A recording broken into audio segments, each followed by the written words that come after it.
Alright,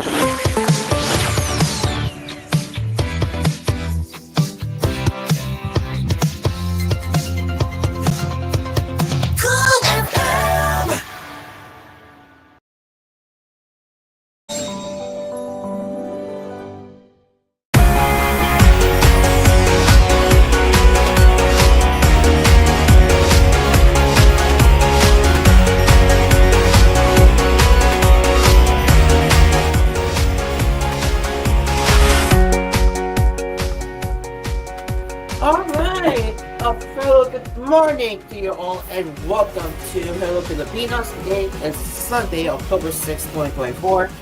And yes, today is officially the 6th month anniversary of Hello Pilipinas. Exciting times ahead, no? So yeah. So I cannot wait for another 6 months of Hello Pilipinas, and this is exciting. So let's get started. Yeah, as we all know, we pitched a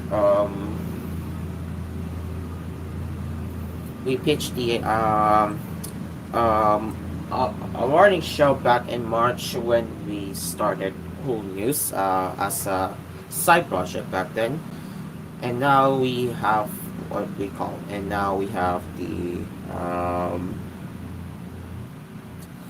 what we say, right? Now we have the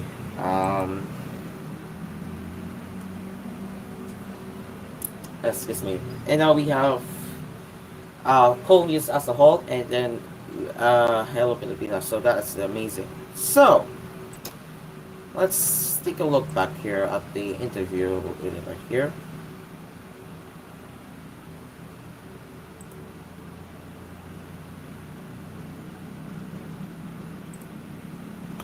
Okay, so yeah, now let me show you the first interview. Sorry, apologies guys. I just woke up from the nap. So not nap. I just woke up from the sleep. So yeah, apologies guys. So if we search.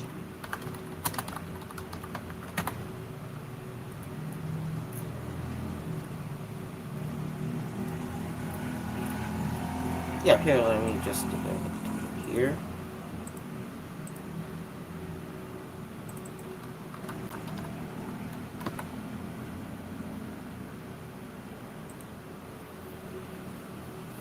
Okay.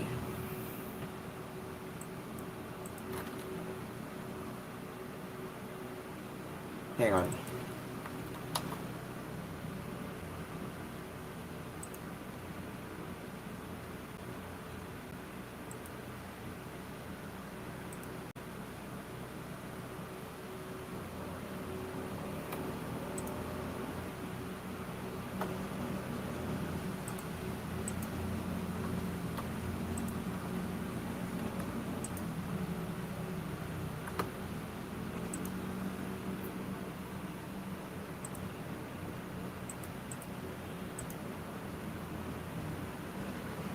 Okay, one moment here. So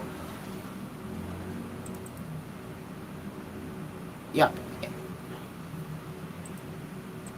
Oh, yeah, I did not download that. Okay, so guys, by the way, about the 6th month anniversary of Hello Pilipinas, when we first started Hello Pilipinas, we did an interview of what we call the trains employee rather. Yep, it's this one. Yes, it's this one. So yeah, it's interview with Whistler. I believe that's what it calls.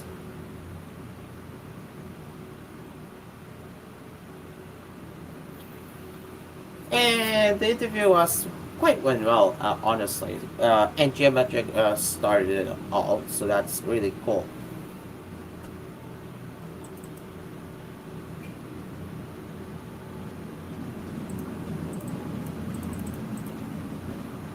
Okay, so well, while we wait for the technical team to get the highlights of the interview showing up, let's get into the let's get into the lifestyle updates rather. So let's get into that. Again, I just woke up, guys. Sorry if I sound like this. I really just woke up, so yeah.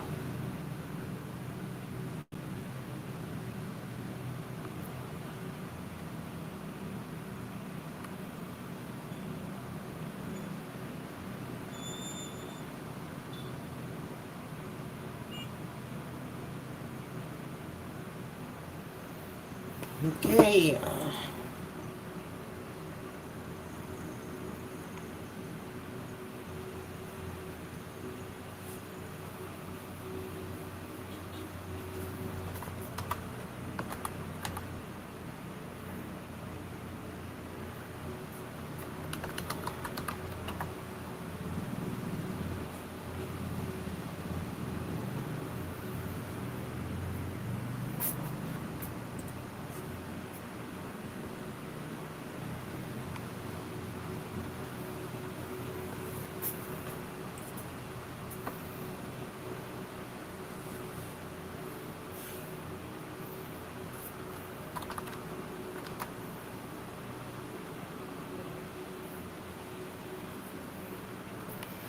Okay, seems to be very sluggish right now. That's okay.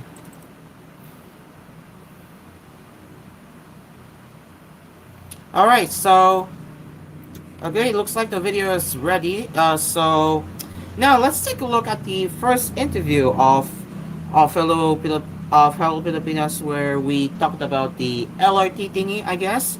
And the first interviewer was with Flux Whistler 9262. Let's play this one. Sometimes it's a very traffical day today because everywhere there is traffic. So today we will have an interview with Fox Whistle 9262 about the public transportation within the country. Let's have him here right now. Good day, and let's have a interview between him about the PNR and its top operations. All right. Good morning. Good morning, Fox. Hello.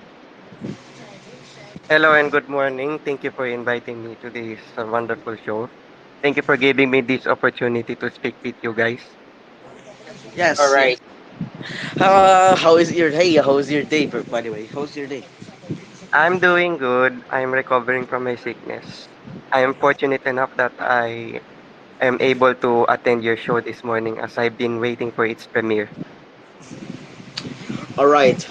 What is the PNR and how does it affect our normal living? Because as we know we live because I am myself I live very down south. Well, I know some of you might live in the metro. What is the benefits of the PNR having existence?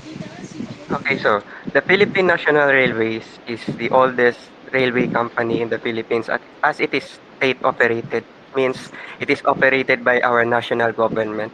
It is subsidized by our national government. It is run using the money given from the government. It serves different train services in Metro Manila as well as down in the south, in Lucena, Quezon, and as well in parts of the Bicol region. So it's connecting between southern Luzon. Is it correct? Connect Yes, South Luzon the from the Philippine metro. historically speaking, the Philippine National Railways used to have a 1,000-kilometer long railway line system which stretches from San Fernando, La Union in the north, in northern Luzon, all the way to the south in Legazpi City, Albay in Bicol.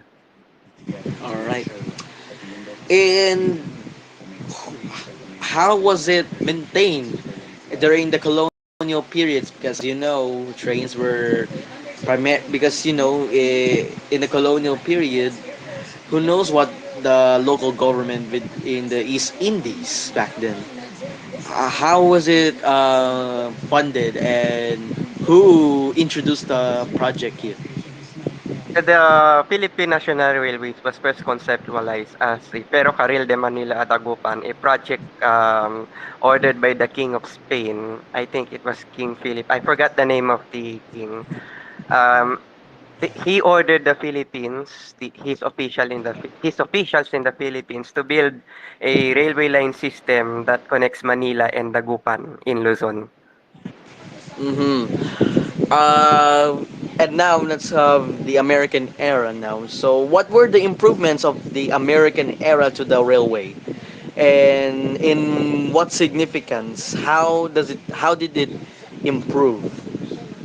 The Americans, they helped build a new line connecting Manila down to the south in Bicol with the partnership of the Philippine government. This is to help commuters travel from Manila to Bicol in just 10 hours. And that was the last of the efforts by the American government, and then later the Philippine Commonwealth, and then the Philippine government later on.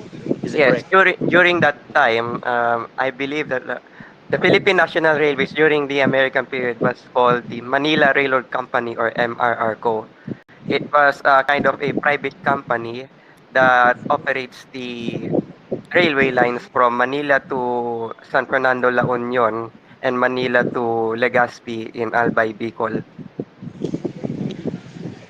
Were there any other plans after the expansion and after the completion of each of the lines and improvements in there? Were there any further efforts by the then Commonwealth and then the later the Philippine government? Um, Were there, the government had many attempts in redeveloping the Philippine National Railways, especially after the war, since the Philippine National Railways has been heavily affected by the damages brought by the World War II. Good thing that the Americans were there and they tried to help. Even Japan, they helped us revitalize our railway networks by manufacturing trains for us during the 50s. how about in the modern day? I mean, before the modern day, let's have the the third Philippine Republic era. Now, that was the remnants of the government. That was in the 1936 Constitution government. Now, as far as I know, so far the railways were destroyed during the war. I've I still have a question, and that is, what were was everything rebuilt, or was it partially still in repair even to this day? There were some lines that close to the public. That example is the MRR Cavite line. Historically, the Philippine National Railways used to have a railway line that connects Paco, Manila all the way to Naik in Cavite. But during the Commonwealth era, they decided to close it down. For what reason? I think it's due to the lack of maintenance and or damage because of the war. All right. Now let's start with the Marcos era. Now, again, there were still. Are there any significant improvements there in the railway, or are there any significant incidents within the railway? Before the Marcos administration came into office, the railway company, which used to be called the Manila Railroad Company, was later renamed as the Philippine National Railways in June 1964 by virtue of the Republic Act number 4156. Mm-hmm. Were there any government efforts to possibly nationalize the railway? Actually, yes, but right now, up until today, the Philippine National Railways is still based on the Luzon Island. However, they do have the power to build railway lines in Visayas and Mindanao. And for some reason, up until today, they're still focused here in Luzon.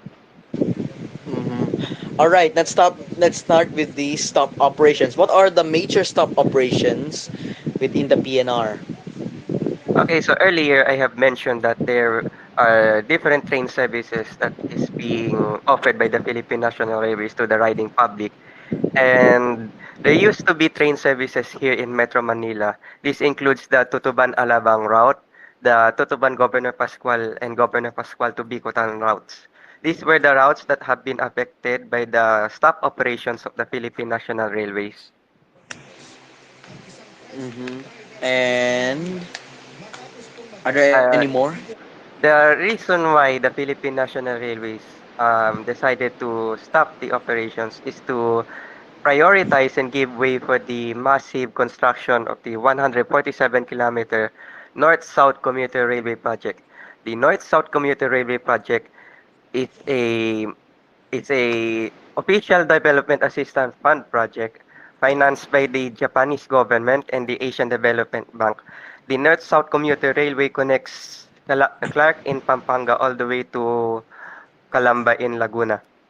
Travel time will be shortened from 4 hours to just 2 hours end to end.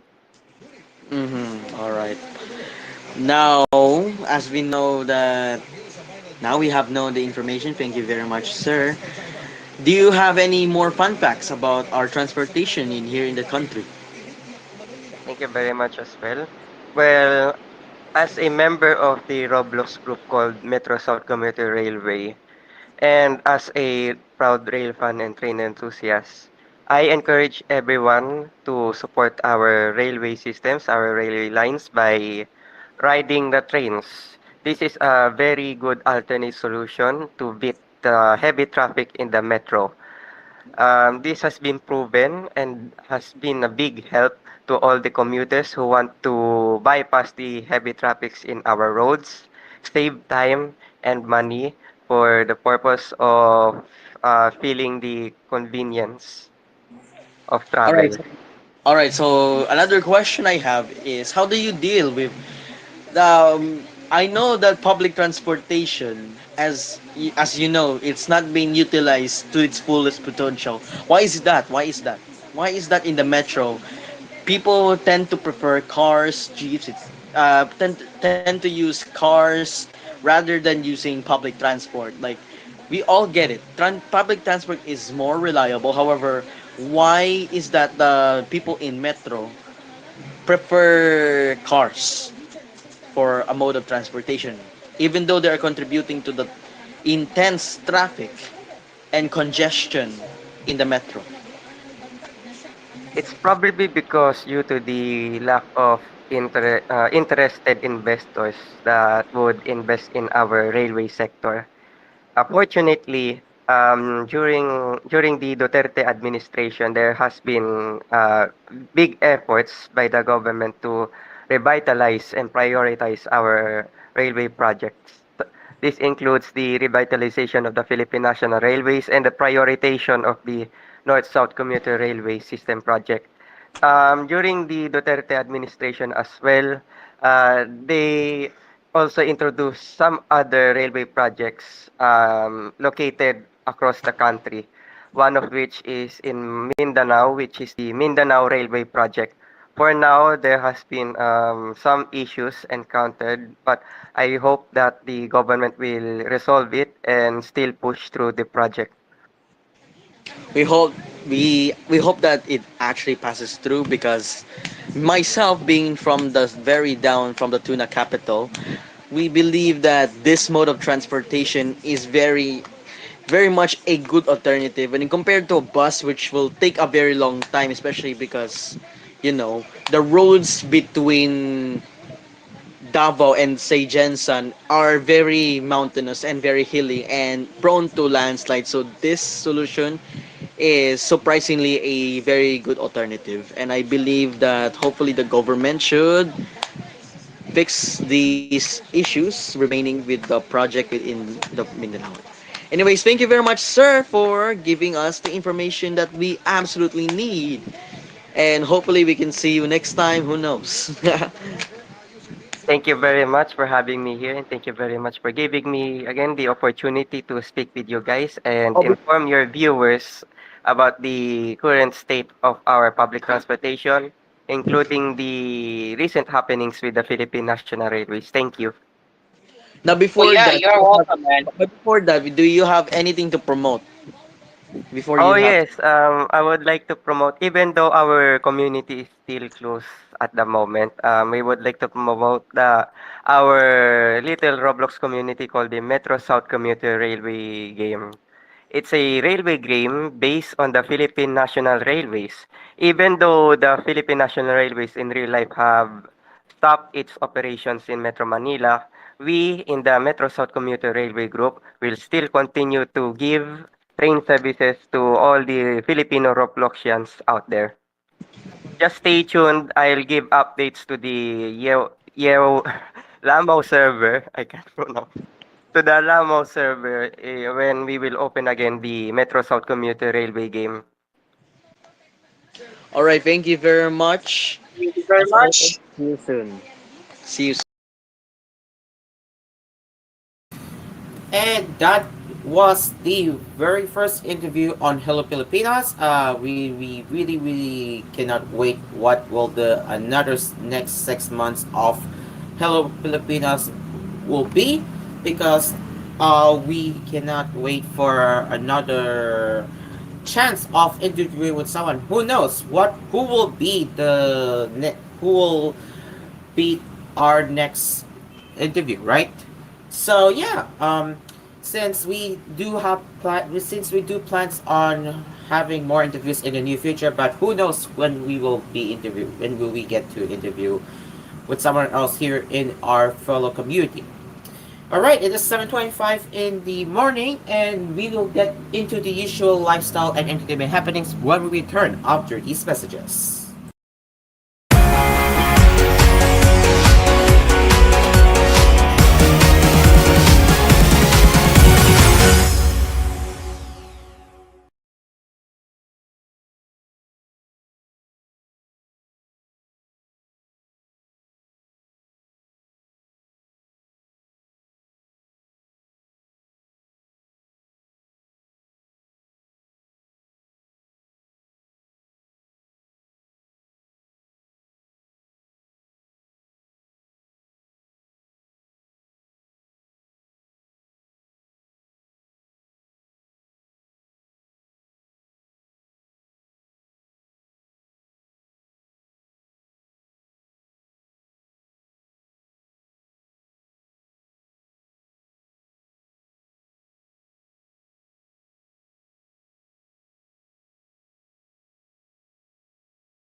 7:33 in the morning, and you are still with us right here on Hello Pilipinas. Now let's get into the actual lifestyle updates as we speak. So let me get into my mini PC quick so we can start with the today's lifestyle happenings. Hey, give me one moment again.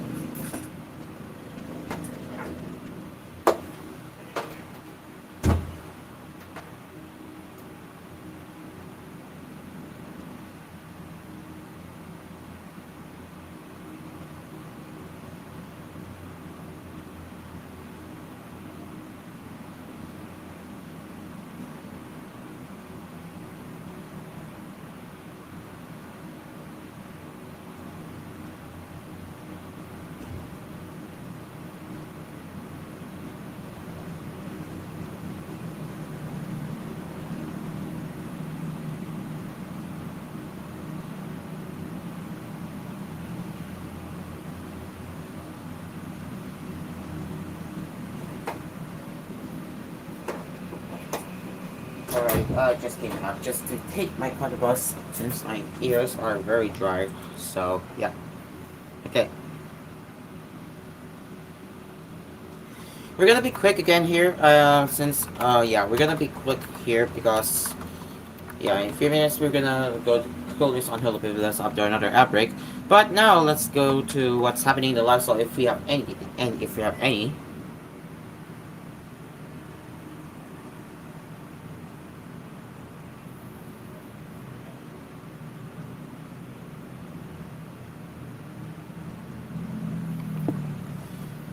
Okay, so looks like nothing new on the in-car lifestyle. So let's move to right away to entertainment news.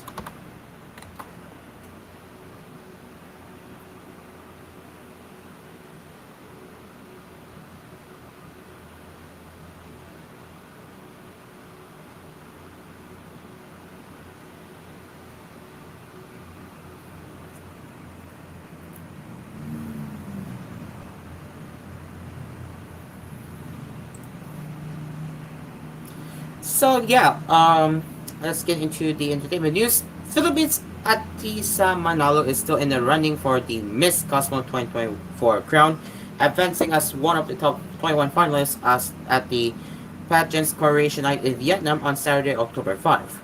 Aside from Manalo, other delegates who made it to the next round of the competition are the following. We have Netherlands, Indonesia, South Africa, United States, Cambodia, Bangladesh, Vietnam, Brazil, Puerto Rico, Zimbabwe,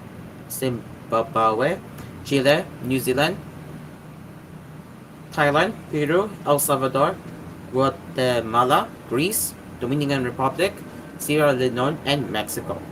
Prior to the announcement of the 21 finalists, the 56 candidates opened the event by parading their beauties in sparkly dresses, goofing to the pageant's theme song Into the Castle.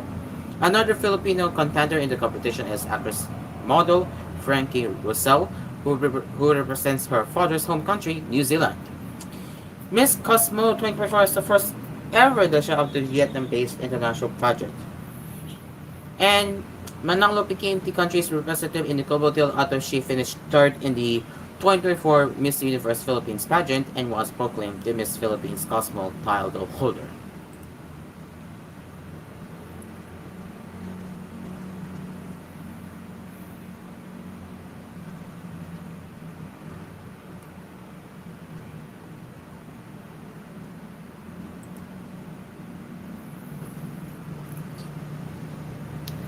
Jessie Menidola learned how some people were quick to judge her husband, TV host actor Luis Manzano, for being a celebrity venturing into politics. The actress earlier spoke about Manzano's candidacy, disclosing that TV host running for Batangas vice governor in the 2025 midterm polls was not part of their plan. In reaction to this, one at Hola It's Ella voiced her opinion and hoped that Manzano's candidacy was done out of good intention. I am not against celebrities or famous people trying their hands at politics, but I hope they are capable and knowledgeable about it. Because the responsibility that they will have once they win is comparable to those doctors where lives are at stake. I hope those who will vote for Manzano can depend on him so that their votes will not be wasted. This is then said by Mendolo's comment section. Mendoza then responded to Dinez's comment and underscored how Manzano learned a lot of politics from his mom, Vilma Santos, and stepfather, Ralph Recto. I do not understand why some people are so quick to judge just because he is a celebrity. Being an artist is just one of the things he can do in life, Mendoza said. Mendoza further stressed that Manzano is one of the most qualified ones among the celebrities vying for public post. He's not being I hope that people let him prove himself when it comes to public politics, she added. He is not being appointed to the position, he is fighting fairly.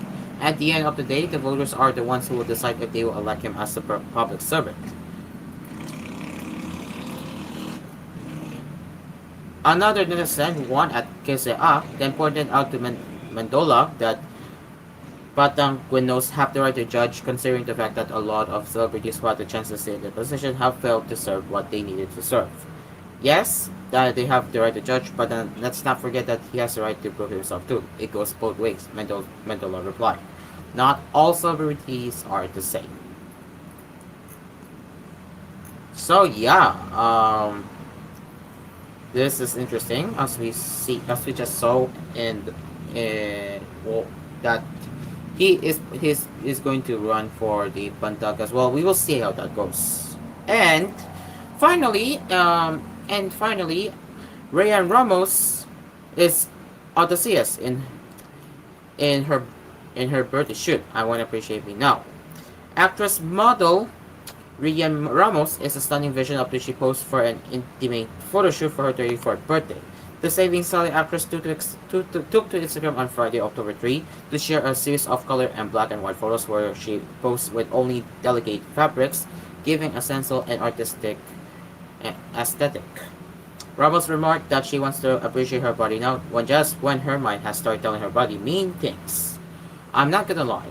When I look at the mirror, my mind tells my body all sorts of mean things. But they say that one day we will all reach an age when we will wish we had our old bodies back. We will realize we were never as ugly as we thought we were. It's taking some work, but I don't want to wait for that day. I want to appreciate me now. Now, this is it. This is 34, she captured her post. Based on her caption, Ramos celebrity brands including Miss Universe Philippines 2023 and content creator Janina Manipol were involved in the photo shoot. Manipol and Sunny Rico took the photos while Dee compiled and edited them. Ramos' other friends from the industry, including her boyfriend politician Sam Souza, actress Max Collins, and beauty queen Samantha Panlilo, expressed their admiration for the birthday girl. Yet your sexiness is just icing on the cake. Your beauty, passion, intellect, and pure heart are your best qualities. I found my dream partner. Happy birthday, boo, comment for Sosa. Meanwhile, Ramos recently returned to television as Fina de la Cruz in Pulang Araw. She is now set to play Mintena Cassiopeia's twin and in the upcoming Encantadia Chronicles Sangre. And that's the showbiz happenings right here on Hello Pilipinas, at least for now. We will get into it more later if there's more. It is now 7:42 in the morning. We will get into Hello Pilipinas. Not Hello Pilipinas, I'm sorry. But we will get into koolNews early edition right here when we return after these messages.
Sing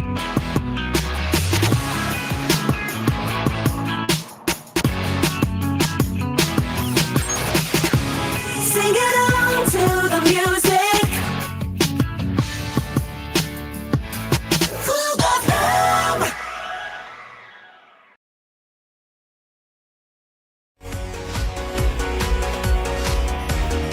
Live from Cool Studios, this is koolNews Early Edition. It's 7:50 in the morning and welcome to koolNews Early Edition on Hello Pilipinas. Let's get into the top headlines for today. Several senators on Saturday warned Alice Guo that she will face more legal problems if she fully insists on being a Filipino and floats the country's election law by trying to retake her seat as mayor of Bamban Tarlac in the May 2025 midterm elections.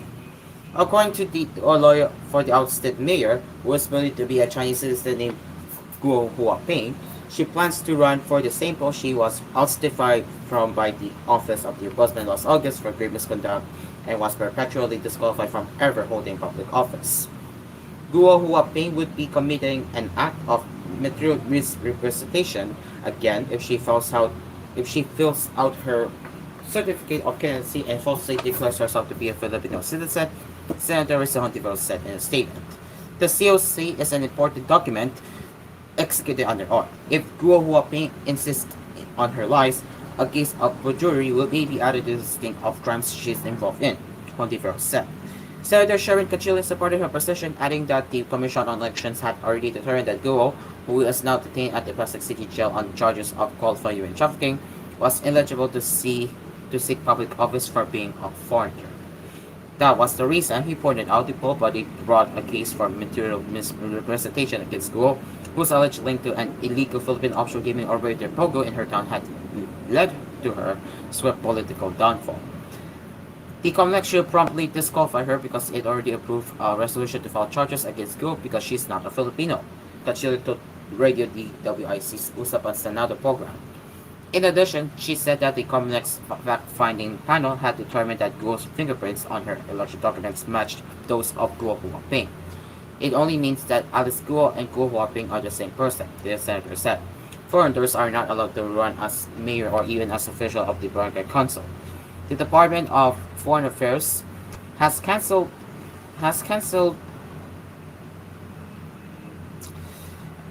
Guo's Philippine passport after investigations revealed that it was fraudulently acquired based on the National Bureau of Investigation's report on her fingerprints.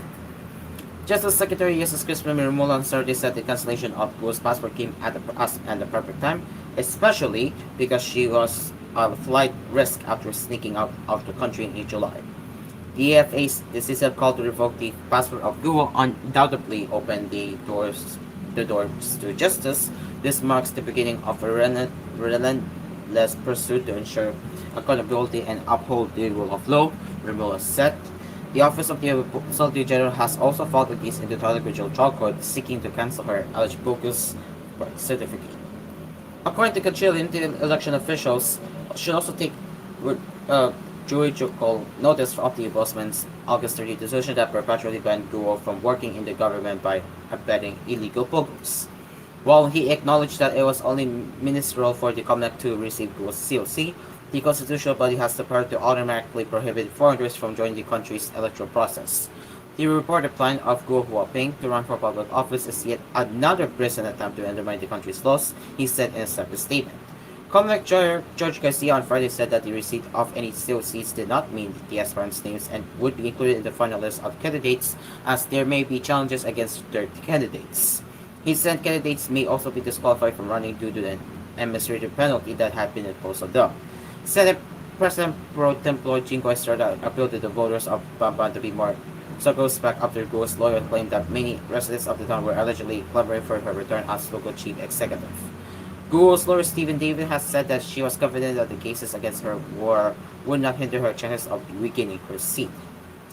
Don't be fooled by the charm of Alice Guo, Estrada said in a separate radio interview. He stressed that the criminal cases against Guo should be pursued even if she wins again as mayor. Speaker Martin Romualdez urged the public to uphold the integrity of the electoral process to prevent more schools from emerging. Each applicant's qualifications must be rigorously reviewed to ensure they meet the necessary legal requirements. The integrity of our electoral system relies heavily on the credibility of those who seek to hold public office, he added. At the same time, he called on Filipinos to practice discernment and exercise perpetual vigilance in choosing candidates to avoid the embarrassment of more allies in the electoral system.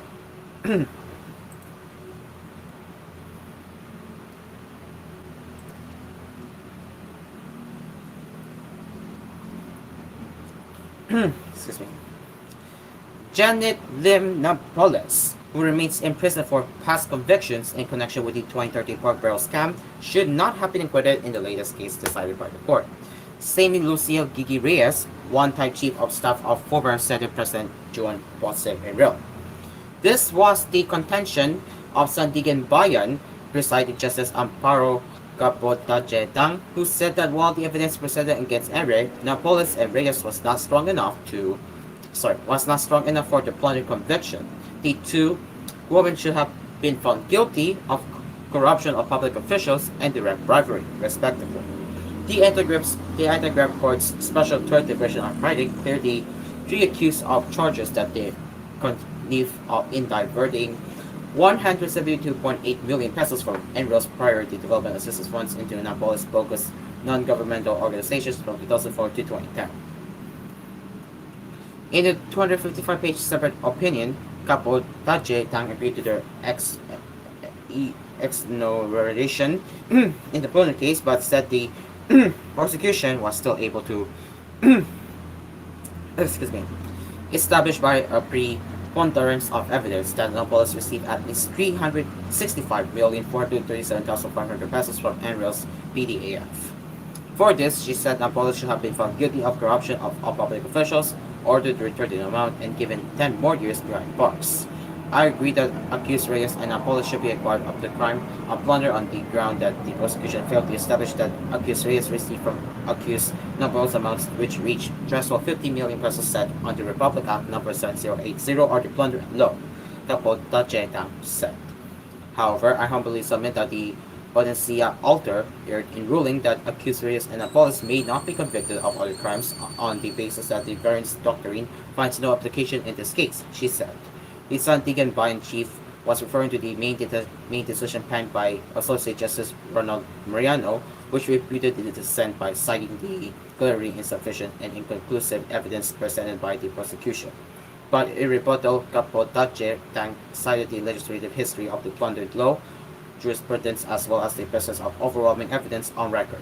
She brought up the testimony given by Susan Garcia, then a Commission on Audit Director, who identified projects that were allegedly funded by 9 special allotment release orders from Enrile's PDAF.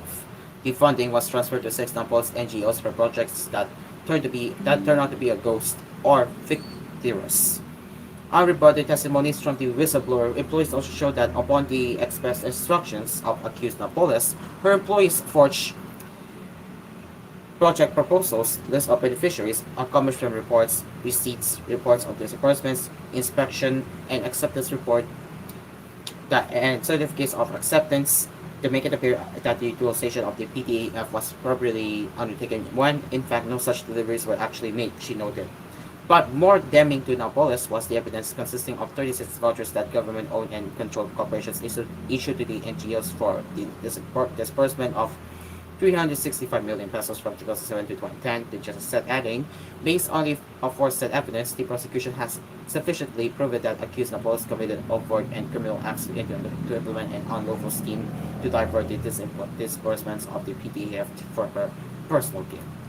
For the Sandigan Bayan chief, Napoles should have been convicted of corrupting public officials based on the discovery of another sum, 46.29 million pesos, in the daily disbursement reports found in the external hard drive kept by Bernard Loy, Napoles' cousin and finance officer of her company, JLN Corp. It was the total of the amounts indicated in 5 entries in Loy's hard drive that were labeled NRE or JPE, Capotajetang noted.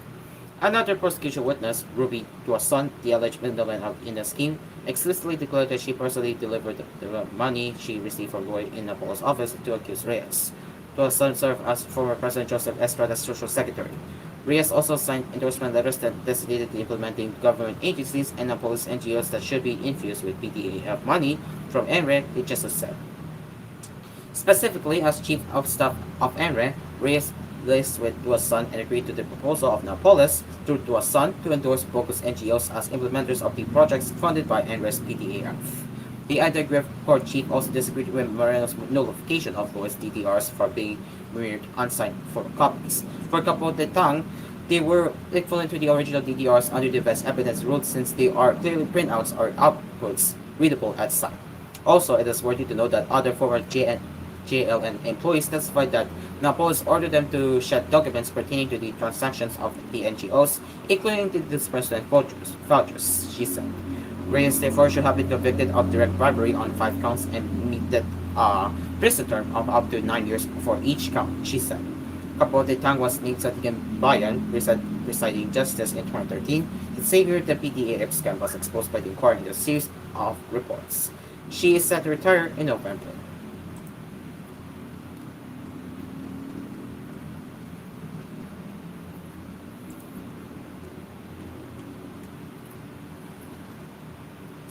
President Ferdinand Bongbong R. Marcos Jr. on Saturday thanked educators for imparting the values of excellence and hard work to their learners, as he called for efforts to advance inclusive education that will help all learners be the best versions of themselves.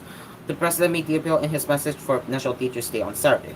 We acknowledge our educators all around the world for imparting the values of excellence and hard work among our students and nurturing them to become the best versions of themselves, Marcos said. He added, as we face the present challenges of our time, I ask everyone to channel our efforts toward advancing inclusive education that facilitates success for all learners. Signed by former President Benigno Aquino III in 2011, Proclamation number 242 designated September 5 to October 5 each year as National Teachers Month. In 2015, Congress passed Republic Act number 10743, declaring October 5 every year as National Teachers' Day. Earlier this week, Marcos and Education Secretary Sonny Angara led the festivities for National Teachers' Day at the Spark United Coliseum in Quezon City. In his message for National Teachers' Day posted on Facebook, the president cited the role of teachers as second parents to students in molding them into future leaders, change makers, and nation leaders. They play an indispensable role in preserving our country's democratic values and way of life, not only as stewards during elections, but also as influencers of the younger generation, Marcos said. He said the government will continue to honor teachers' sacrifices through policies and reforms in the education sector, such as the Kabalikat sa Pagtuturo Act that hiked the teachers' allowance to 10,000 pesos a year, a partial accidents insurance, and special hardship allowance. This administration also pursues initiatives aimed at enhancing the skills of our teachers through various professional development and career advancement opportunities so that they can be at par with their international counterparts, the president added.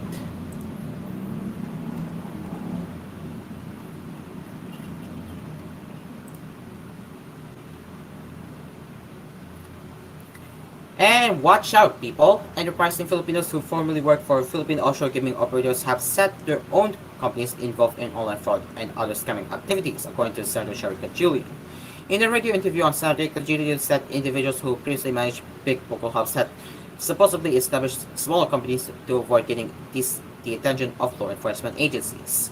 He said some of these facilities employed about 200 workers and operated from ordinary commercial spaces, such as the one that authorities raided in Pasig City on Thursday. The raid on 3D Analyzer Information Technologies Incorporated, whose office was located just several meters away from the Senate building, also showed that some Filipinos had apparently become pogo operators. I fear that some of our own countrymen, who saw that scamming is very profitable, are now doing these scamming activities themselves, Cachillian told the Usapan Senado program over Radio DWRC. This is technology transfer in an evil way. A criminal activity has been transferred to the logos, he added. Pocos, which flourished during the Duterte administration, were commonly owned and operated by Chinese nationals. In the case of 3D Analyzer, Conchilan noted that almost one-third of its nearly 300 employees were Filipinos. The senator said the departure from the country of the Chinese employers supposedly gave the former Pogo workers an opportunity to start their own operations. Since they were better in using the English language than their Chinese bosses, he said the Filipino Pogo operators were also better in looking for potential victims. From what I heard, the profits from the operations of these smaller Pogos were even bigger because they practically don't have huge investments, he added. He said the groups have their own Filipino leader and organizer who allegedly recruit 20 to 40 individuals in carrying out their modus. We're already looking into this, and when the time comes, we will invite these leaders to the Senate hearing, Kachilling said.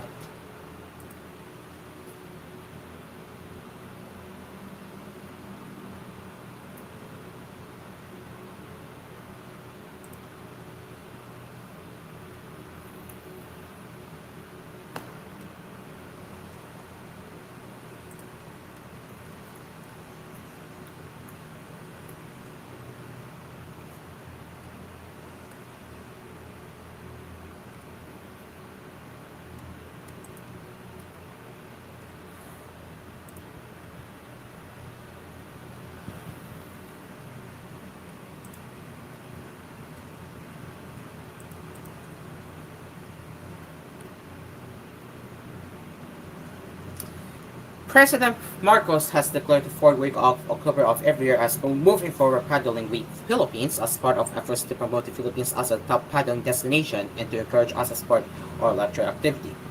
Signed on October 2, Proclamation number 699 tasked the Philippine Sports Commission to lead, coordinate, and supervise the observance of the Moving Forward Paddling Week Philippines. The celebration of the Moving Forward Paddling Week Philippines aims to promote the Philippines as a premier paddling destination and encourage all communities to adopt paddling as a sport and a leisure activity, the issue said. In water sports, paddling is the act of for paddling a watercraft using a handheld paddle with single or dual blades that is not attached to the boat. Kayaking, knowing, floating, dragon buoy riding, and stand-up paddle boarding are some common paddle sports.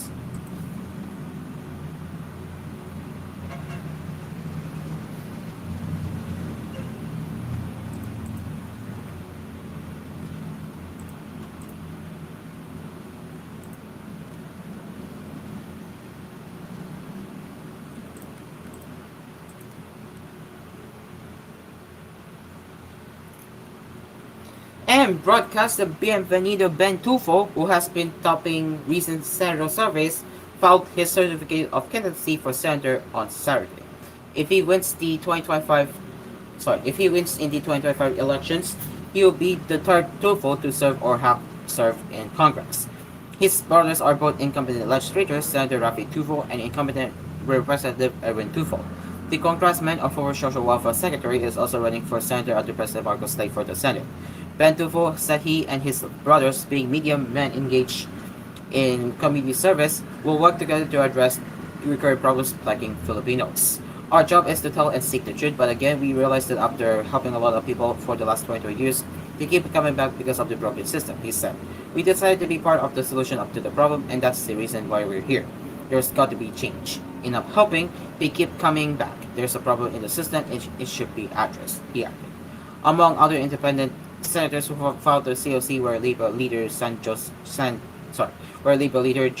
Soni Mantula, president of the Federation of Free Workers. Mantula, who belongs to the Workers' Party Philippines, vowed to continue his advocacy for a legislative wage increase, decent work, and full respect for workers' rights. Also filing his candidacy was Ronaldo Plaza, who claimed to be a half human, half zombie, and was previously disqualified for running for the Senate in 2019 for being a nuisance candidate. More than 20 party list groups also filed their certificates of nomination and certificates of acceptance of nomination on Saturday. One of them is former Senator Lila De Lima, who is a nominee of Mamamayang Liberal, the multi-sector wing of the Liberal Party.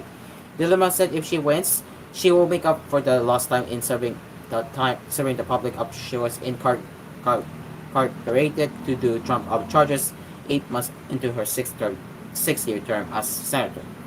She was released on bail in November last year and cleared off her remaining criminal cases last June. I was jailed for 2,554 days. My name was Busy Birch. I was silenced and my life was even placed in danger, but my conviction remains unshaken that the Filipino people deserve better, she said. Diliman said ML will fight for the marginalized sector, especially those who became hungry or ill or died due to neglect, greed, violence, and dishonesty are leaders. She said ML will fight against systematic injustice. She was accompanied by her fellow nominees, her former representatives Teddy Baculat and Erin Tanada, who also registered her candidates. Also following her candidacy was Milka Romero, who is seeking to replace her father Mickey, incumbent one Pacman party list representative. Romero is the country's richest legislator as of 2020. Her fellow nominee is former Representative Bobby Pacquiao, younger brother of boxing champion, and former Senator Manny Pacquiao. Lawyer and former University of the Philippines student Rennie Ko, first nominee of the Kabataan Party list, led the group's submission of nominations at Commission on Elections. She said the group is pushing for an alternative politics of hope and opposed to youth being stereotyped as chronic complainers and TikTok fanatics. And that's the cool news early edition on Hello Pilipinas for the national headlines. We will get into the international headlines later when we get into the second gap of cool news early edition on Hello Pilipinas. It is now 8:10 in the morning. We will be right back for Hello Pilipinas with more lifestyle and entertainment happening. So stay along with us.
right, it's 8:18 in the morning, and if you have just joined us to start your weekend mornings with us, hello, good morning to you all, and welcome to Hello Pilipinas, where we celebrate our first 6 months of doing the show.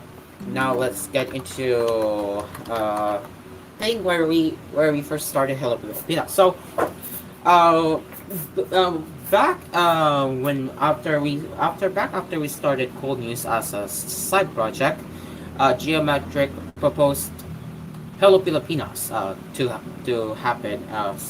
Yeah, he proposed to make Hello Pilipinas happen someday. It was not in March, but it premiered in April. So with the pilot episode of Hello Pilipinas, we did our first interview with Flux Whistler, which we already showed you in the first hour of Hello Pilipinas, and the rest was the history. Because we covered the news. Yes, we covered the news. We covered the news. We covered the tech news. We also covered some the whatever is happening. So it was really a good start for the Hello Pilipinas. Now fast forward to the few episodes, as we know that there's already a memes about when we relaunched Hello Pilipinas. Not relaunch, yeah, we refreshed Hello Pilipinas with what we know as hinge problem. Yes, the hinge problem was hinge problem started the meme of Hello Pilipinas nowadays. So yeah, that was around September. Yeah, that was around September. Let me just let me just get the video here. But yeah, let me just uh, wait. So yeah. So if we take, oops, wait a minute. There we go. So if we go show you one of the, thing. There was a hinge problem that was last month, huh? That was last month before we moved to the new studios. Yes, that was last month before we moved to the new studios. I kid you not. This was from last month, huh? This was from the last month. Yeah, this was from the last month. Wait. Wait. Okay, so yeah, this was from last month. Yeah, this was from last month. So yeah, this was just a small clip of me saying hinge problem. So here it is. And that's the showbiz happenings for now on Hello Pilipinas. It is now 7:47, and now we will be getting ready for koolNews right here on Hello Pilipinas. So stick around, people. We will be right back. Oh, great. Hinge problem, huh? Hinge problem, huh? Alright. We'll be right back. We're going to go. So yeah, that's that's a very small highlight of it was, if you know, that was after the past few episodes, fast forwarding to the more recent episodes of Hello Pilipinas. Derby has started doing his own talk show of Hello Pilipinas, where he makes fun of Hello Pilipinas with hinge problem. Oh. Actually, you started it first. That was around June. Hello Pilipinas is now hinge problem. Abangan mamaya. Yep. Hinge Hello Pilipinas. Nope. Hinge problem. Yes. So yeah, this was started in June actually, but yeah, this was in this. You actually started that in June actually. So yeah, I laughed it off. There it is. There it is. There it is. Hinge problem, guys. There it is. Hinge problem. There it is. Hinge problem. There it is. There it is. There it is. Hinge problem, ladies and gentlemen. Hinge problem. Hinge problem. No. Don't close the. No. Don't close the. Don't close the. Don't close the. Don't close the lower charts. Okay. But yeah, as you can see, that's what Yo made the hinge problem. Right there, yeah. Humata na kayo. I love that. I love that meme, honestly. But yeah, hinge problem, hinge problem, hinge problem. Okay, so um, let's get back to the um uh what we know as far here. Let's just log in real quick. Oh, oh.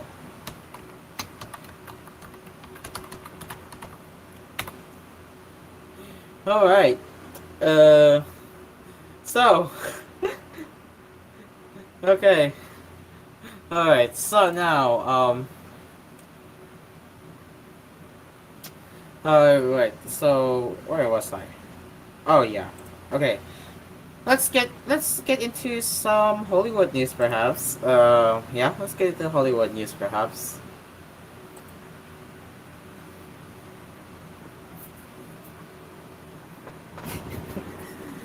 All right. Let's go to really not into Hollywood. Oh yeah, there it is. Hinge problem again. Oh, hinge problem again. There it is. Okay, there we. Let's stop messing around this time. Let's be serious. Let's be serious. Let's be serious here. Let's be serious here. There we. Let's be serious here. Yeah, let's be serious here. All right, let's be serious here. Close that. No. All right, there we. Listen to me. Let's close that. Okay. Okay. All right. Okay. Yeah. All right. All right. All right. That's enough. That is enough. No, that's enough. Okay, that is enough. Okay, that is enough. Okay, so you can also see. You can see there's no hinge problem. No, there's no hinge problem. I have already closed it. Yeah, it's gone. It's gone. Yeah, it's gone. Just check for yourselves. It's gone. Ah, diba? No, don't bring it. No, no, no, no, no, no. No, no, don't bring it back. No, do not. No, no, no, not. Do not. Do not. Do not. Do not. Do not. Do not. No, do not. I said do not bring it back. Do not bring it back, Derby. I'm not. I'm serious. Do not bring it back. All right. Okay. Okay. Enough. That's enough. Alright, that is enough. Okay. That is enough. That is enough. All right. Okay. Okay. All right. Now, let's check the entertainment news now. Yeah. Let's check the entertainment news now. Actually, any news rather, or if there's none, but let's check Hollywood here. And it looks like, according to one of the sources there, we heard that Joker sequel is attacking the fans of the original Joker, and no, it is not looking good so far. Okay, so yikes. Yikes. Yikes, guys. Yikes. So, speaking of Joker, guys,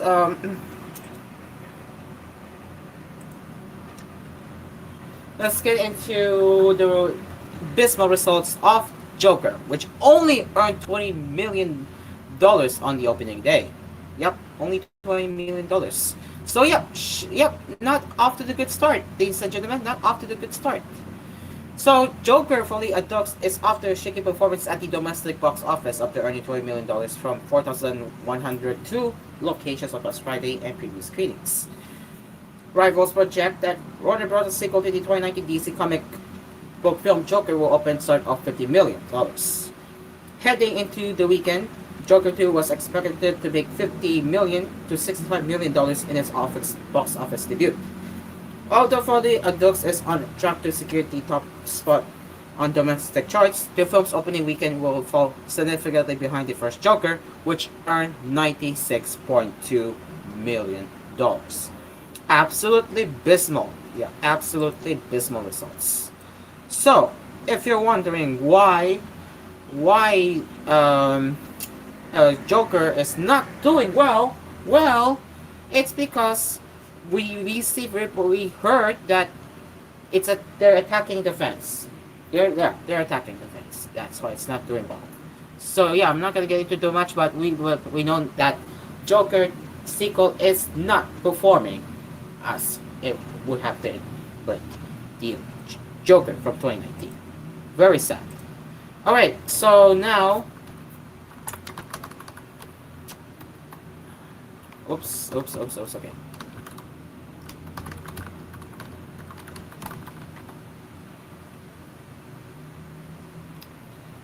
May just close that again. Check here.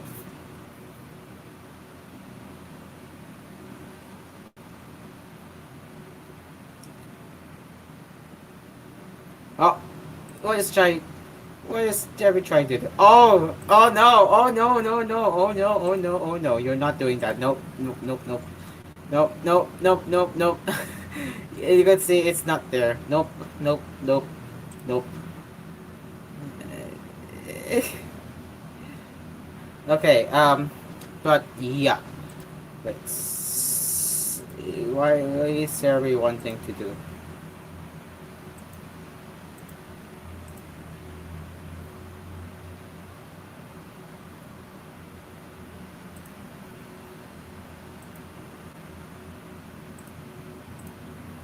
Yeah, you cannot restore it now until you can't restore that. It's done. Okay, so yeah, no hitch problem. All right, sorry about the dog showing stuff going on in behind the scenes of the studio because therapy is very bugging to me, so I cannot stress this out. Anyways, so speaking of dog showing, if you want to know why Derby has been dog showing me recently, because Derby has been messing up with my virtual machine name, description, and now he's trying to bring back the the hinge problem into Roblox that I archived so that he cannot bring it back because I had enough with that. Okay, so yeah. Okay, so let's see. Let's see what are the anime news we can cover. And speaking of anime news, I have yet to watch. I have yet to watch the fall 2024 anime. I have to catch up the summer first. Thinking here. Okay, so looks like nothing much except the recent premieres of the new anime shows here. Okay, so whoa, wait. Alright, alright. Okay, so we have so for anime enthusiasts out there, we have some news. Alright, Clash of our Magical Ghosts. I mean, it's too questionable for the show, so we're not gonna cover that. I mean, I do love that. I'm aware of the series. It's just I don't think it's. I mean, yeah. Okay, so let's get started here. I'm not gonna play the opening movie for reasons, but yeah, let's get into the anime related gaming news. Bleach Rebirth of Souls game streams opening movie. Okay, so Bandai Namco Entertainment streamed the opening movie for Bleach Rebirth of Souls, a new 3D arena fighting game for the Bleach franchise for PS5, PS4, Xbox Series, and PC. So let's take a look at the opening. I'm not gonna play the audio because obviously I don't want to get copyrighted. So you can see this is the Bleach Rebirth of the Souls title card. Not title card, but not exactly title card. But you can see that this is what it looks like when you open the game. So if we go skip to 30 seconds here, you can see the the characters. There you go. That's the characters, and I believe I believe it reminds me of Bleach Thousand Year Blood War stuff. Yeah, judging the font, it reminds me of literally judging the font. It reminds me of the Thousand Year Blood War font. And if we go take a look next, we have another one that's Sayutora Sato, and we have Aru Ishida. Yeah, Aru Ishida. If we go next here, we have that's just the main three characters right here. So yeah, looking at this scroll over here, it looks interesting. So yeah, let's take a look here. Oh, it looks really, really nice, huh? It looks really nice. Okay, so yeah, I'm gonna stop here now. So yeah, the game is set to be released in early 2025. Alright, let's move on to the next one. And speaking of the game that is set to come out that we covered earlier, Bleach is receiving its 20th anniversary video, which we will show you right here. Yeah. Okay. So you can see this is the visual right here. Yeah, this is the visual right here. It looks really cool. Yeah, it looks nice. It looks nice.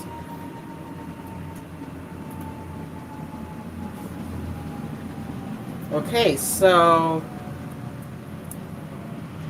if we take a look at the 20 I think how long says okay 45 seconds. All right, 45 seconds. So you can see I believe the start of oh yeah, there it is, the logo debut. Oh yeah, it's adapting from a manga. Yeah, as you can see, it's adapting from the manga. So here it is. Here's the 20th anniversary animation. I did not play the audio because obviously it's copyrighted, but you can see this is the art from the manga. Hey, look at that. Hey, look at that. That is really cool. Yeah, a lot more characters you could see in one video.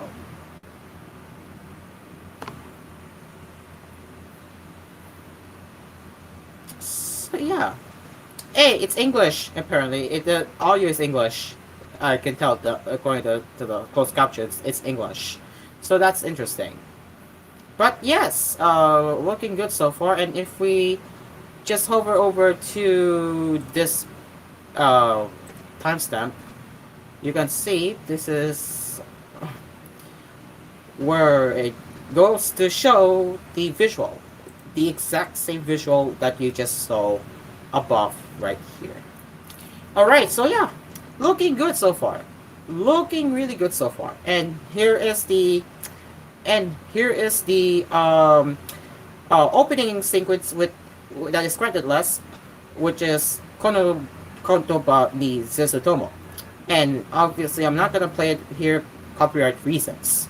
So yeah, if you guys are interested in watching this anime series, it is out now on anyone Asia Ultra's YouTube channel, and it's also yeah it is also streaming on other platforms like Netflix. I don't think Netflix is simulcasting the recent season. I'm not sure, but yeah, Netflix, Bilibili, and other available platforms that is offered by MediaLink. All right. Last but not least is voice actor related news. Yeah, voice actor. So we have Azumi Waki. So she announced her pregnancy. So Azumi Waki, voice of Akin from the Free Realm Beyond Journey's End, announced she was expecting her first child on her ex-formerly Twitter account on October 5. So this is the translation that might not be accurate, but here it is. To everyone, this is a personal matter, but I would like to announce that whoops. Well, here it is. That I have been blessed with a new life. I am currently in a stable period, my health is coming down. And I am doing my job in good spirits with the support of those around me. Considering the impact of my future schedule, I have decided to announce my pregnancy at this time. I will continue working while taking care of my health. To everyone who supports me and all my colleagues who have taken care of me, I will appreciate your continued support. Thank you very much. Yeah, very rough, huh? Very rough. It should not have this for, but yeah, thank you very much. That's what she said. At the time of writing, Waki has received just under 2,000 replies, a majority of which are congratulations from her fans. One of note is from Akari Kito, her co-star of the reincarnation of the strongest explorers in another world. In her message, Kito expressed her congratulations and desire to meet Waki's firstborn. Waki has also appeared in the Girlfriend as Nagisa Minse, Moon Love Live as sorry, yeah, Toko Kasama, and Tokyo Revengers as Hinata Tachibana. Alright, that's, I think we're almost done here, I guess. Oh yeah. Okay, finally, let's get into somewhat of the obscure anime that is gushing over magical girls. Okay, before that, let me check if technical team is doing the funny. Hopefully not. Let me just check because I know Therapy is trying to. Okay, okay, all right. So, okay, he is not attempting anymore. Good, he gave up. Nice.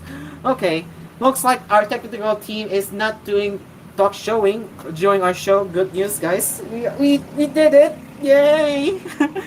Oh yeah, by the way, speaking of me being crazy yesterday in my Dulogon, we know now we all knew that DJ Sen went into gambling. Don't worry, guys. This is not actually real gambling like Bingo Plus, like I do with Bingo Plus. Thank God, Philly, for DJ Sen, since he's not 21 years old, so he only gambled in time zones. That's some good news here. At least he did some. Sorry. Okay. No!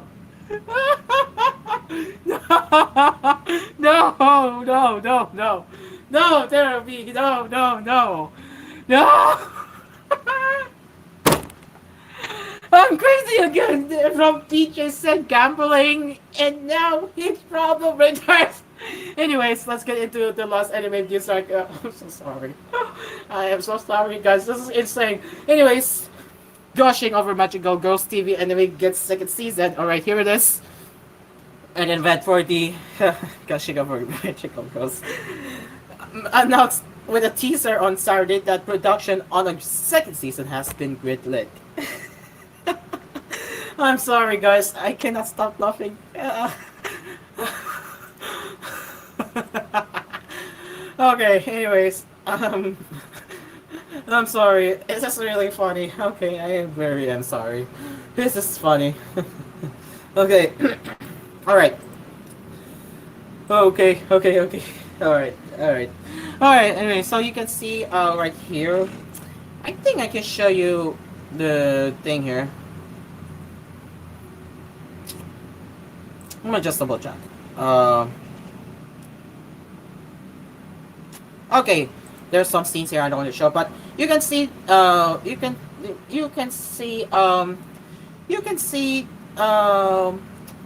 see at the end right here. You can see at the end of the clip that the second season of Gushing Over Magical Coast has been second season of the Gushing Over Magical Ghost has been greenlit. So yeah, speaking of that story here, I am surprised that some people are very triggered to this anime, and I cannot stress but to laugh because they don't know how this culture anime is. But really, I'm not surprising here. But yeah, very funny here. All right. Again, good news. Again, what a great news for Gushing Over Magical Ghost fans out there. Alright, it is now 8:42 in the morning, and we will get back into koolNews early edition on Hello Pilipinas with international news and the weather forecast. But yeah, Therapy, what have you done with NH Rumble Return? No. Alright, stick around, people. Hello Pilipinas, Hinge Problem or Hello Pilipinas will return after these messages, people. We will be right back.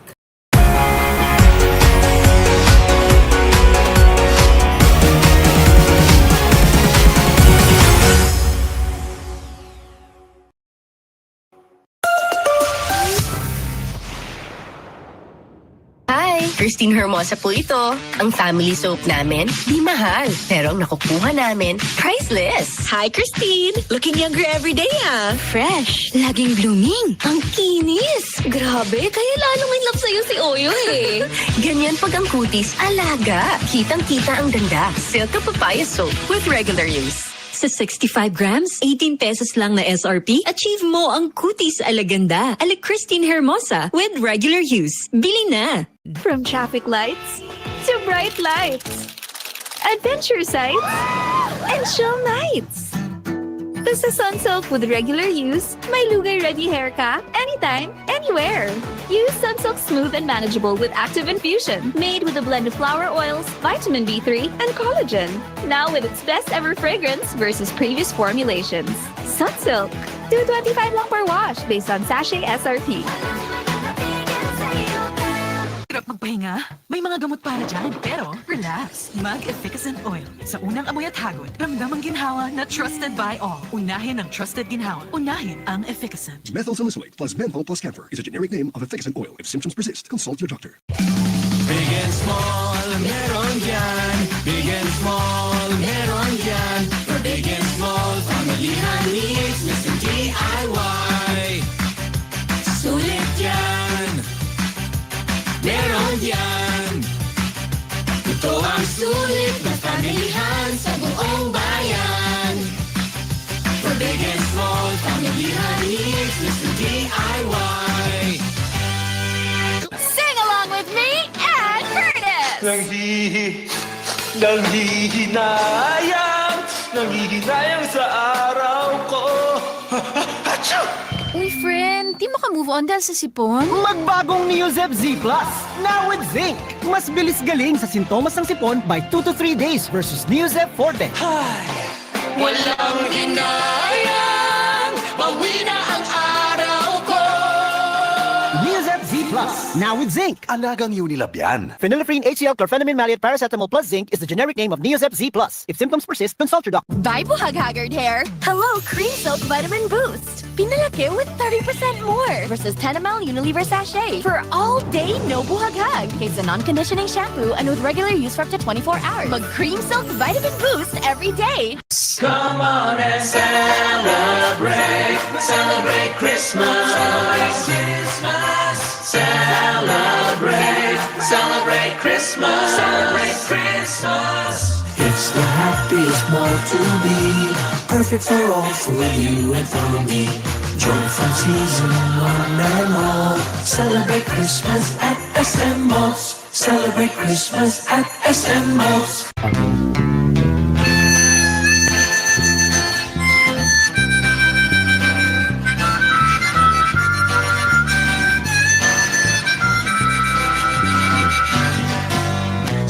Bicolano kita, Bicolano ika, Bicolano ako Bicol.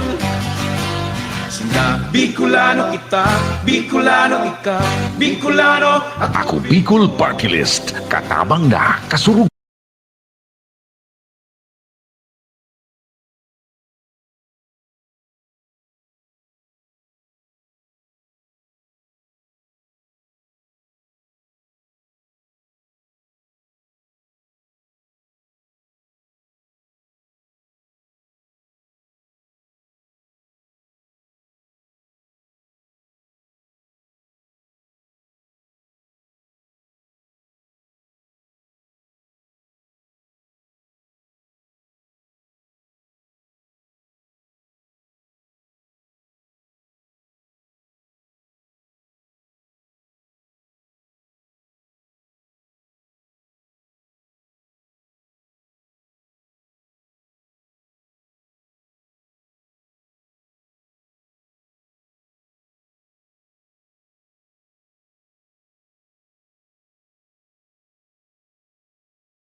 Live from Cool Studios, this is koolNews Early Edition.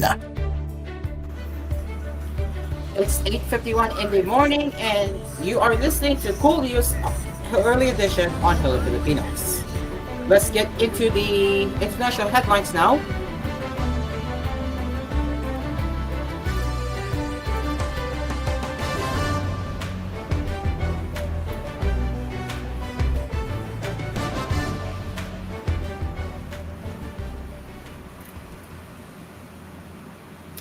Prime Minister Benjamin Netanyahu on Saturday slammed French President Emmanuel Macron for calling for a halt to arms supply to Israel, which is fighting wars in Gaza and Lebanon. As Israel fights the forces of barbarism led by Iran, all civil countries should be standing firmly by Israel's side. Yet President Macron and other Western country leaders are now calling for arms embargoes against Israel. Shame on them, Netanyahu said in a statement issued by his office. Netanyahu said Israel was fighting a war on several fronts against groups backed by Arch for Iran. Is Iran imposing an arms embargo on Hezbollah, on the Houthis, on Hamas, and on its other proxies? Of course not, he said. All three groups are backed by Tehran and form part of its axis of resistance against Israel. This axis of terror sticks together, but countries who supposedly oppose this terror axis call for an arms embargo on Israel. What a disgrace! Netanyahu said Israel would win even without their support. But the shame will continue long after the war is won, he said. Rest assured, Israel will fight until the battle is won for our sake and for the sake of peace and security in the world.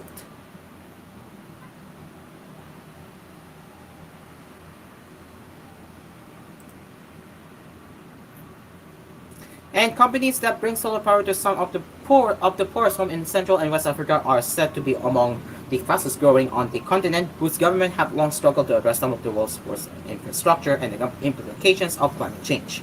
The often African-owned companies operate in areas where the vast majority of people live disconnected from the electricity grid and offer products ranging from solar power lamps that allow children to study at night to elaborate home systems that power kitchen appliances, and plasma televisions.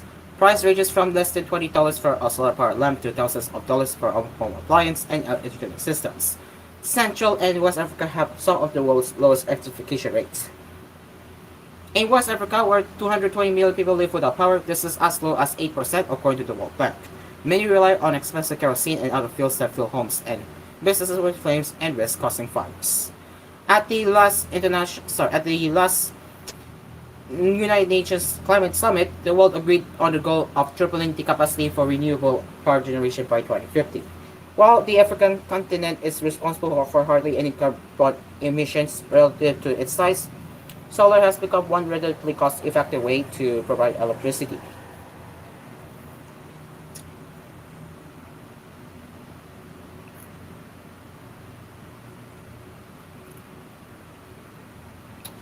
The International Energy Agency, in a report earlier this year, said small and medium-sized solar companies are making rapid progress reaching homes, but more needs to be invested to reach all African homes and businesses by 2030. About 600 million Africans lack access to electricity, it said, out of a population of more than 1.3 billion. Among the companies that made the Financial Times annual ranking of Africa's fastest growing companies of 2023 was Easy Solar, a locally owned firm that brings solar home to homes and businesses in Sierra Leone and Liberia. The ranking went by compound annual growth in rate and revenue.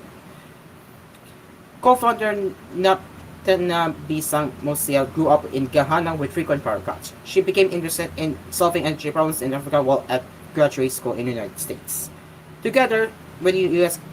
classmate, she launched the company in Sierra Leone with electrification rates among the lowest in West Africa. And that's a few stories here. But yeah, it's very interesting here.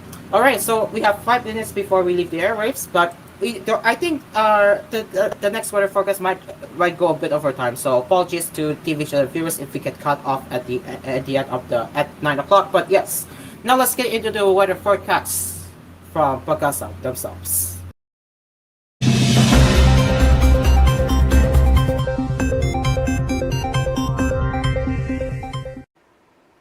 Magandang umaga sa ating lahat. Ngayon ay October 6, 2024 at narito ang update ukol sa maglagay ng panahon sa susunod na 24 oras.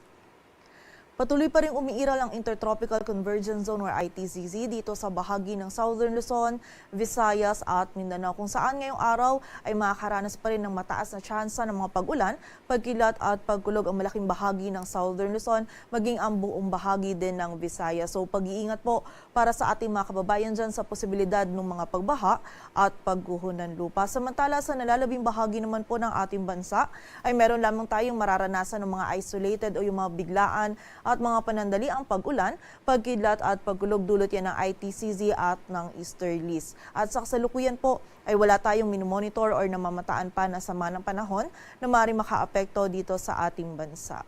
Ilagay ng panahon ngayong araw ng Ling Region, Mimaropa maging sa bahagi din ng Quezon. So muli po, pag-iingat pa rin para sa ating mga kababayan dyan sa posibilidad ng mga pagbaha at pagguho ng lupa. Samantala, dito naman sa Metro Manila maging sa area din ng Calabarzon, ngayong araw ay magiging mataas din po yung tsansa ng mga isolated na mga pag-ulan, pagkidlat at pagkulog. So as early as this morning po is makakaranas na po tayo nitong mga biglaang pag-ulan nito. Kaya kapag po tayo ay lalabas ay huwag nating kalilimutan yung mga pananggalang natin sa ulan. Samantala sa nalalabing bahagi naman po ng Luzon ay meron din tayong mararanasan ng mga biglaang pag-ulan, pagkidlat at pagkulog, lalong-lalo na po yan sa hapon at gabi, dulot naman ng easterlies. Ang ating mga regional offices ay nagpapalabas po ng mga thunderstorm advisories or mga babala ukol sa mga pag-ulan nito. Agwat ang temperatura sa Metro Manila ay mula 24 to 31 degrees Celsius. Samantala sa bahagi naman ng Visayas at Mindanao, ngayong araw ang buong bahagi po ng Visayas ay patuloy pa rin makakaranas ng maulap na kalangitan at mga kalat-kalat na pag-ulan, pagkidlat at pagkulog, dulot pa rin po yan ng ITCZ. Samantala, dito naman po sa bahagi ng Mindanao, ngayong araw ay magiging bahagyang maulap. Hanggang sa maulap yung ating kalangitan, meron pa rin tayong tsansa ng mga isolated o yung mga biglaan at mga panandali ang pag-ulan, pagkilat at pagkulog dulot po ng ITCZ. Yung mga pag-ulan po na ito ay posible pa rin po maging moderate at kung minsan ay mga malalakas na pag-ulan na maaari magdulot ng pagbaha at pagguho ng lupa. So pag-iingat pa rin po para sa ating mga kababayan. Agwat ang temperatura sa Cebu ay mula 26 to 32 degrees Celsius at sa Davao naman ay 24 to 33 degrees Celsius. At para naman sa lagay ng dagat baybayin ng ating bansa, wala po tayong nakataas na gale warning kaya malayang makapalaot yung mga kababayan nating mangingisda pati na rin yung may mga maliliit na sasakyang pandagat. Dito sa Metro Manila, ang araw ay sisikat mamayang 5:46 ng umaga at lulubog mamayang 5:42 ng hapon. Patuloy po tayo magantabay sa updates na ipapalabas ng Pag-asa at para sa mas kumpletong impormasyon, bisitahin ang aming website pag-asa.dost.gov.ph. At yan po muna ang latest dito sa Weather Forecasting Center ng Pag-asa. Grace Castañeda, magandang umaga po.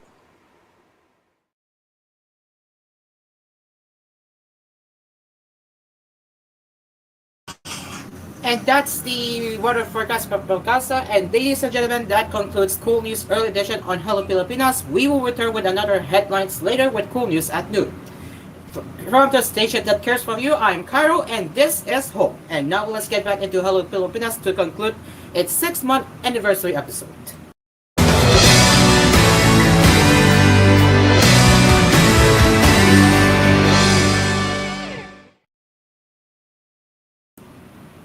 All right, now let's get into the quote of the day from Brainy Quote. Let's